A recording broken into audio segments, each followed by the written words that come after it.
Hello students, मैं हूं Jitendra Ajmera the crazy programmers की तरफ से। इनपुट डिवाइसेस के अंदर आज हम लेकर के आए हैं पार्ट 3, जहां पे हम कुछ और इंटरेस्टिंग इनपुट डिवाइसेस के बारे में इन्फॉर्मेशन लेंगे। अगर आपने अभी तक जो इनपुट डिवाइसेस का पार्ट 1 और पार्ट 2 नहीं देखा है तो आप पर्सनली सजेस्ट कि आप एक बार उन्हें देख लीजिए, ताकि ये वीडियो आपको ज़्यादा आसानी से समझ में आ जाए। क्योंकि इनपुट डिवाइसेस क्या होती है, कैसे काम करती है, कितने टाइप की होती है, क्लासिफिकेशन कैसे होता है, एग्जाम्पल्स क्या क्या हैं, ठीक है, किस तरह के इनपुट के अकॉर्डिंग मैंने उन्हें बांटा है, ये सब मैंने फर्स्ट वीडियो के अंदर आपको अच्छे से समझाया था। उन फर्स्ट और सेकंड वीडियो के लिंक आपको डिस्क्रिप्शन बॉक्स में अवेलेबल हो जाएंगे। तो इस वाले वीडियो के अंदर जो है हम दो टाइप के जो है इनपुट डिवाइसेस कवर करेंगे। पहला है आपका सिमुलेशन बेस्ड इनपुट, जिसके अंदर एक ही है वीआर। दूसरा है आपका मोशन रिकॉर्डिंग बेस्ड इनपुट, जिसके अंदर आते हैं gesture recognition devices, biometric devices and motion capturing devices. तो शुरुआत करते हैं सिमुलेशन बेस्ड इनपुट से, वीआरजी, जिससे वर्चुअल रियलिटी गियर्स भी बोला जाता है। ये देखिए मेनली तो आपने इसे देखा होगा जिसे वीआर बॉक्स बोलते हैं। ये देखिए ये भी वीआर बॉक्स है। ये वीआर बॉक्स के साथ में इसका कंट्रोलर है। ये वीआर बॉक्स जो है यहाँ पे आपको गियर्स के साथ मिलता है, ठीक है। ये गियर्स क्या काम में आते हैं, ये आपको वर्चुअल वर्ल्ड में जो है खुद मतलब ऑब्जेक्ट्स को कंट्रोल करने के काम में आते हैं, ठीक है। अब जैसे अगर हम बात करें तो वर्चुअल रियलिटी गियर्स इसको क्यों बोला जाता है, क्योंकि कंप्यूटर वर्चुअल वर्ल्ड क्रिएट कर सकता है, लेकिन हम तो उसको उसके अंदर जा नहीं सकते क्योंकि हम फिजिकल वर्ल्ड में रहते हैं।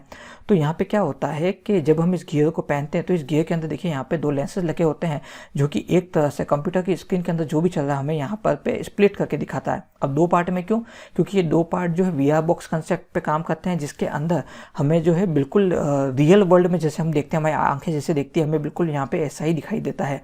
तो उस समय हम खुद को जो ऐसा इमेजिन करते हैं जैसे हम वर्चुअल वर्ल्ड में पहुंच गए हैं, क्योंकि हमें दिखाई वो दे रहा है। और ये दोनों जो गियर्स जो हाथ में पहने जाते हैं, ये वर्चुअल वर्ल्ड में हमारे हाथों की तरह काम करते हैं, जिनकी मदद से जो है हम ऑब्जेक्ट्स को पकड़ सकते हैं और इस्तेमाल कर सकते हैं, ठीक है। ये हेडसेट्स के फॉर्मेट में मिलते हैं, ग्लव्स के फॉर्मेट में मिलते हैं, हेडफोन के फॉर्मेट में आपको मिल सकते हैं। ये सेंसर बेस्ड होते हैं जो आपके आंखों के मूवमेंट्स को, आपके फिंगर्स, हाथों के मूवमेंट को, बॉडी के मूवमेंट को जो है कैप्चर करते हैं एंड देन उसी के अकॉर्डिंग सिस्टम में जो आपका वर्चुअल कॉपी बना है उसको कंट्रोल करते हैं, ठीक है। ये थोड़ा सा रिस्की हो सकता है अगर आप इसको बिना प्रॉपर ट्रेनिंग के इस्तेमाल करें, क्योंकि ये आपको एक वर्चुअल वर्ल्ड में ले जाता है। कई बार ऐसा हुआ है कि लोग बाग गेम खेलने के लिए इनका इस्तेमाल करते हैं। अब गेम की दुनिया में तो उनको जैसे सपोज खुला मैदान दिखा जहाँ पे वो दौड़ रहे हैं, पर रियल वर्ल्ड में तो वो कमरे में होते हैं, जिस वजह से क्या होता है वो दीवारों से टकरा सकते हैं। कई बार तो ऐसा भी सुनने में आया कि लोग वीआर जी को यूज़ करते हुए अलग अलग एक्सीडेंट का शिकार हो गए हैं। इसलिए वीआर जी को डेवलप करके इसमें क्या कर दिया गया कि यूज़र को एक मशीन से टाई कर दिया जाता है, जहाँ पे नीचे की तरफ एक ऐसा पेडल लगा होता है जिसपे यूज़र किसी भी डायरेक्शन में जाए वो रहेगा उसी फिक्स लोकेशन पे, खाली उसके पाँव मूवमेंट करते रहते हैं। और कमर में बेल्ट बांध करके जो है उसको डिवाइस से जोड़ दिया जाता है ताकि वो गिरे ना। तो ये जो होता है आपका वर्चुअल रियलिटी गियर्स होता है, ठीक है। अब हम बात करें मोशन रिकॉर्डिंग बेस्ड इनपुट की, तो ये होते हैं तीन तरह के। पहला है आपका गेस्चर रिकॉग्निटिव डिवाइसेस, दूसरा बायोमेट्रिक डिवाइसेस एंड तीसरा है मोशन कैप्चरिंग डिवाइसेस। अब बात करें हम गेस्चर रिकॉग्निटिव डिवाइसेस की, तो इसके अंदर एक्चुअली ये वो डिवाइसेस होती है जिनको हम बॉडी में पहन सकते हैं। चाहे तो आइज़ के मूवमेंट के लिए हम क्या चश्मा पहन सकते हैं, हाथों के मूवमेंट के लिए हम जो है सेंसर बेस्ड जो ग्लव्स होते हैं, या फिर स्केलेटन ग्लव जिसको बोला जाता है। ये देखिए ये इस पर्सन ने स्केलेटन ग्लव पहन रखा है, ठीक है। यहाँ पे ये जो है ये नॉर्मल दिखने वाले ग्लव है, लेकिन ये सेंसर अनेबल है, या फिर पूरी यूनिफॉर्म में आती है जो सेंसर अनेबल होती है, ठीक है। ये देखिए ये आइस के सिग्नल्स को कंट्रोल करने के लिए, ठीक है। यहाँ पे देखिए बॉडी के अंदर जो है अगर हम बात करें मसल्स के मूवमेंट को नोट करके फिंगर्स का मूवमेंट जनरेट करने के लिए ये डिवाइस है। यहाँ पे देखिए डॉक्टर कैसे जो है एक मोशन सेंसर पहन करके जो है रोबोट को इंस्ट्रक्शन दे रहा है, इन रोबोट को कंट्रोल कर रहा है, रोबोट जो है ऑपरेशन परफॉर्म कर रहा है।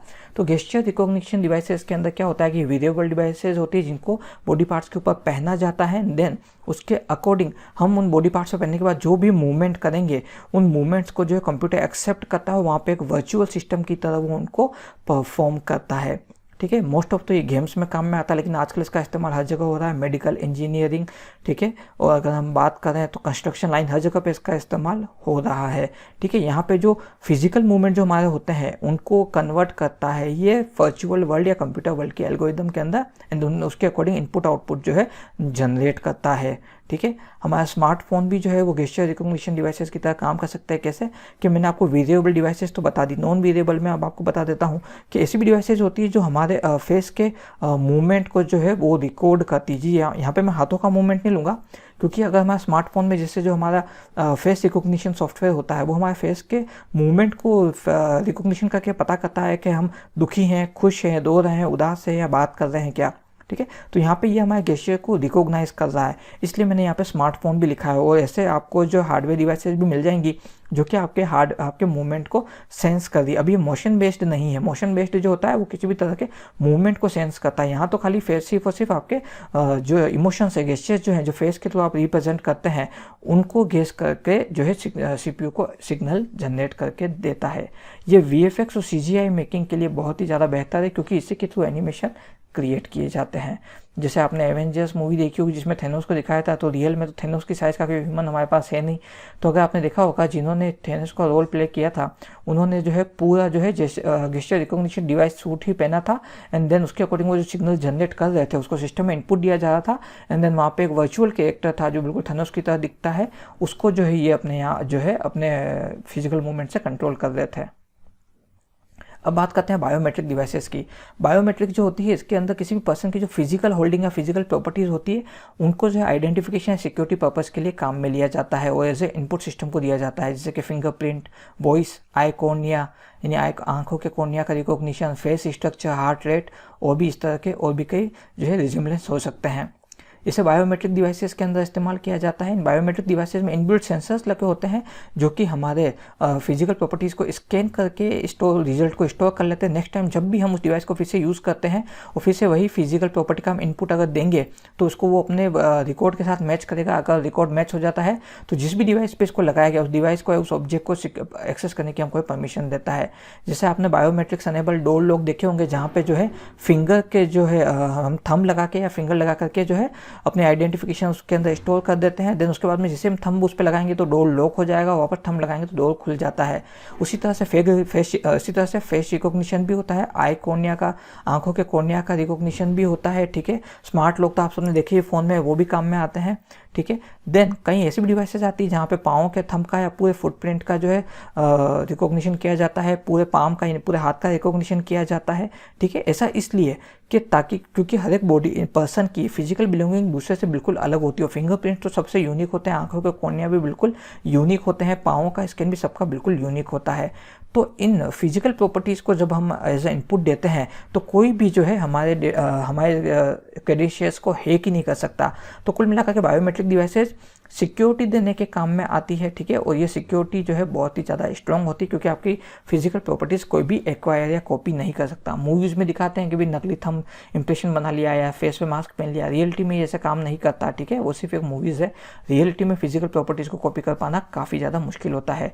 ये बहुत ज़्यादा एक्यूरेट होता है, रिलायबल होता है और सिक्योर होता है, ठीक है। और जो भी डेटा इसके अंदर हम डालते हैं, जैसे आपने अपने घर पे अगर बायोमेट्रिक वाला डिवाइस या फिर डोर लॉक लगाया है तो सबसे पहले आपको उसके अंदर अपनी एंट्रीज करके सेव करनी होगी, एंड देन आपको एक्शन डिसाइड करना होगा जब भी नेक्स्ट टाइम ये इनपुट आएंगे तो क्या एक्शन परफॉर्म करना है, ठीक है। तो ये होती है बायोमेट्रिक डिवाइसेस। बायोमेट्रिक डिवाइसेस एक तरह से एम्बेडेड सॉफ्टवेयर का, एम्बेडेड सिस्टम का एग्जांपल है जहाँ पे इनका खुद का इनबिल्ट हार्डवेयर और सॉफ्टवेयर होता है और ये अपने स्पेसिफिक मेमोरी और CPU के साथ में वर्क परफॉर्म करती है। ये होती है बायोमेट्रिक डिवाइसेस। अब बात करते हैं मोशन कैप्चरिंग डिवाइसेस की। मोशन कैप्चरिंग डिवाइसेस देखिए ये बिल्कुल आपके गेस्चर जैसा ही होता है, लेकिन गेस्चर के अंदर क्या होता है कि हमारे फेस के एक्सप्रेशन पे ज़्यादा फोकस किया जाता है, लेकिन मोशन कैप्चर के अंदर पूरी बॉडी के मूवमेंट पे फोकस किया जाता है। यानी कि आपको एक पूरा सूट टाइप पहनना पड़ता है, जैसे ये देखिए ये या फिर ये या फिर ये या फिर इस तरह से, ठीक है, या फिर इस तरह से ये। तो ये जो मल्टीपल जब आप पूरा सूट पहन लेते हैं, ये सब पूरा सेंसर अनेबल होता है, तो आपकी बॉडी जो है वो वर्चुअल वर्ल्ड में जो है पॉइंट्स के रूप में डिस्प्ले होती है। जैसे यहाँ देखिए इधर ये लेडी ने जो सूट पहन रखा है वो सूट जो है कुछ पॉइंट्स को जो है जनरेट कर रहा है, और ये पॉइंट्स वर्चुअल वर्ल्ड में उन पॉइंट्स को जो है एक बॉडी का शेप दिया गया है। अब यहाँ पे सूट को पहनने के बाद ये लेडी जो है जैसे चलेगी, जिस तरह से मूवमेंट करेगी वैसे मूवमेंट ये ऑब्जेक्ट करेगा। तो इसकी मदद से जो है इन सिग्नल्स को एज ए इनपुट दिया जा रहा है। यहाँ देखिए इसने ये डिवाइस पहन करके, ये जो सूट पहन के यहाँ पे देखिए इस ऑब्जेक्ट को कंट्रोल करता है। यहाँ पे ये देखिए इस पर्सन ने पूरा सूट पहन रखा है और वो इस ऑब्जेक्ट को कंट्रोल कर रहा है।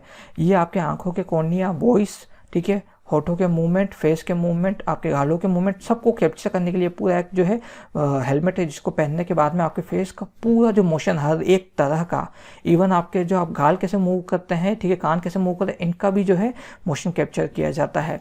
यहाँ पे अगर हम बात करें तो देखिए ये वापस VRG में भी आपको देखने को मिलेगा, जहाँ पे यहाँ पे आगे की तरफ सेंसर लगा हुआ है जो आपके हाथों के मूवमेंट को जो है सेंस करके और आपके कॉर्निया के जो सिग्नल्स हैं उनको एक्सेस करके दोनों को कंबाइन करके सिस्टम को जनरेट करके भेजता है। तो ये होता है आपका मोशन कैप्चरिंग डिवाइस, ठीक है। इसके अलावा एक जो मोशन सेंसर कैमरा आते हैं, इनके अंदर क्या होता है कि ये लगातार जो है रिकॉर्डिंग करते रहते हैं। अगर इनको कोई भी मूवेबल ऑब्जेक्ट दिखता है तो ये खुद ब खुद उस तरफ मुड़ जाते हैं, उस ऑब्जेक्ट की तरफ, एंड देन रिकॉर्डिंग करना शुरू कर देते हैं। तो उनको मोशन सेंसर या मोशन डिटेक्शन कैमराज भी बोला जाता है। ठीक है। ये अगर हम बात करें तो सिक्योरिटीज़ के अंदर, गेम्स के अंदर, रोबोटिक्स के अंदर, VFX के अंदर, CGI के अंदर सबसे ज़्यादा इस्तेमाल होते हैं। तो इस वाले वीडियो में हमने जो है पढ़ा सिमुलेशन बेस्ड इनपुट और मोशन रिकॉर्डिंग बेस्ड इनपुट।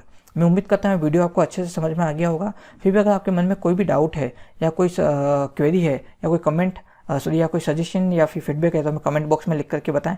हमारे इस वीडियो को लाइक कीजिए और चैनल को सब्सक्राइब कीजिए ताकि इसी तरह के वीडियो की नोटिफिकेशन आपको आगे भी मिलते रहेंगे। हमने इस वीडियो के नोट्स आपको डिस्क्रिप्शन बॉक्स में अवेलेबल करा दिए हैं। हमने अभी तक जितने भी वीडियोस बनाए हैं उनके लिंक और उनके नोट्स के लिंक आपको डिस्क्रिप्शन बॉक्स में अवेलेबल हो जाएंगे। द क्रेजी प्रोग्रामर्स की तरफ से आज के लिए बस इतना ही।